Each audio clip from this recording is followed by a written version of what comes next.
बाली mafia चरा भूई पलटि घसीपुरा तहसिल बैतरणी नदी पठा खनि राजस्व और पुलिस विभाग सबु सतर्कता पर भी बाली चालान रे रोक लगी पार माफिया मानक नेटवर्क एते सक्रिय जे तहसिल पुलिस और खनि अधिकारी चलाचल संपर्क में आगुआ सूचना पाई जाती 75 स्क्वाड गठन पर भी दिन राति तालगा अंचल बाली चोरा व्यवसाय जारी रहिबा आश्चर्यजनक।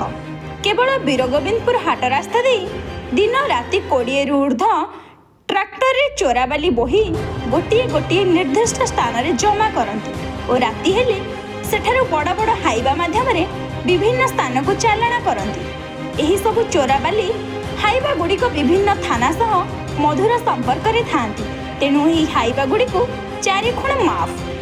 आनंदपुर अंचल बैतरणी नदी पार्श्ववर्ती वीरगोविंदपुर एवं तालगाँव प्रत्येक दिन चोरारे शह शह संख्यारे ट्रक रे बाली चोरा चालाण होची लूट होची आउ या द्वारा सरकारंकर लक्ष लक्ष टंका राजस्व हानि होची आउ पुलिस विभाग तहसिल विभाग माइंस विभाग देखि मध्य नीरव रहउचंती।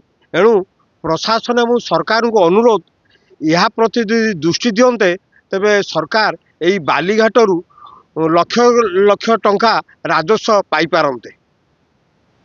खनि अधिकारी को ए संपर्क रे पचारिबारु खूब शीघ्र चढ़ाऊ त्वरान्वित करा जिवो बोली कहिसेंती।